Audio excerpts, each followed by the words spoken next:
بلائے تھے حضرت کا ممبئی مشن کے استقبال کیا اور حضرت کو اپنا لیڈر بنا اور اسی وقت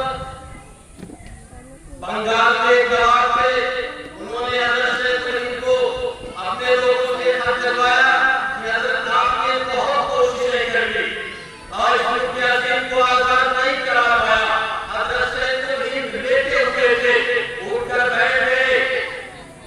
اس نواب نے کہا تھا کہ حضرت آپ نے بہت کوششیں کری ہیں, اب جائیے اپنے مدرسے سے پڑھائیے لکھائیے اور آپ اس دن کی سیاست کے چکر میں مت پڑیے. حضرت بیٹھے ہوئے تھے, لیٹے ہوئے تھے اور بیٹھ گئے. کہا اس نواب سے جا کر کہہ دینا کہ جس چیز کو میرے بزرگوں نے مجھے دیکھا گیا ہے میں اسے کبھی بھول نہیں سکوں گا, اور اگر میرے جوڑوں میں اور میرے پاؤں میں چلنے کی طاقت نہیں ہوگی تو میں اپنے شاگردوں سے کہوں گا مجھے چار پائی پر بٹھا دیجیے اور مجھے گاؤں گاؤں گلیاں گلیاں لے چلیے اور میں اعلان کرتا چلوں گا کہ انگریزوں کے خلاف جنگ لڑنی ہے, انگریزوں کے خلاف جنگ لڑنی ہے. اس کے بعد 1919 میں جمعیت علماء ہند کا قیام عمل میں آتا ہے.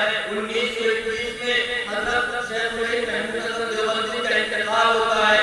جنازہ دہلی سے دیوبند لایا جاتا ہے. حضرت کو کرانے کے لیے پتے پر لٹایا جاتا ہے اور کمر سے کپڑے کو ہٹایا جاتا ہے تو کمر پر ہڈیوں کے علاوہ گوشت کا نام نشان نہیں تھا. لوگوں نے یہ منظر دیکھ کر رو پڑے. لوگوں نے کہا حضرت کے کمر پر ہڈیوں کے علاوہ گوشت کا نام نشان نہیں ہے, اس کی کیا وجہ ہو سکتی ہے. حضرت مولانا مدنی جو حضرت کے خاص شاگرد تھے, حضرت اس وقت کلکتہ میں حدیث کا درس دیا کرتے تھے. جب وہ دیوبند گئے تو لوگوں نے واقعہ بیان کیا اور حضرت کے بارے میں پوچھا کہ کمر پر ہڈیوں کے علاوہ گوشت کا نام و نشان نہیں ہے, اس کی کیا وجہ ہو سکتی ہے. مولانا مدنی رو پڑے اور فرمایا میرے استاد حضرت شیخ الہند رحمۃ اللہ علیہ کو انگریز تہخانے میں لے جاتا تھا اور کپڑے اتار کر گرم سواروں سے حضرت شیخ الہند رحمۃ اللہ علیہ کو کمر کو دبتا تھا اور کہتا تھا محمود الحسن انگریز کے حق میں فتویٰ دے دے. مولانا محمود حسن بے ہوش ہو جاتے. جب ہوش آتا فرماتے اے انگریز میں بلال کا وارث ہوں, میں بلال کا وارث ہوں, میری چمڑی پگھل تو سکتی ہے, میری چمڑی بھر تو سکتی ہے, میں میرے حق میں کبھی فتویٰ دے نہیں سکتا.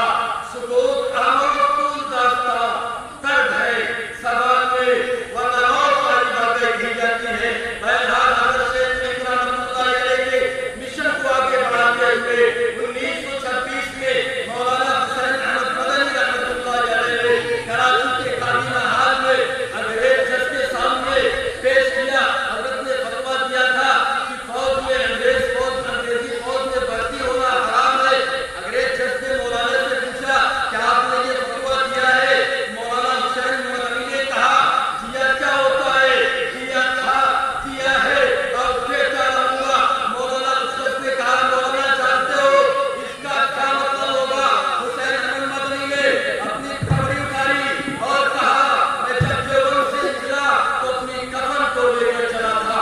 بڑے صبر و استقبال کے ساتھ حسین احمد مدنی رحمۃ اللہ علیہ نے جواب دیا تھا.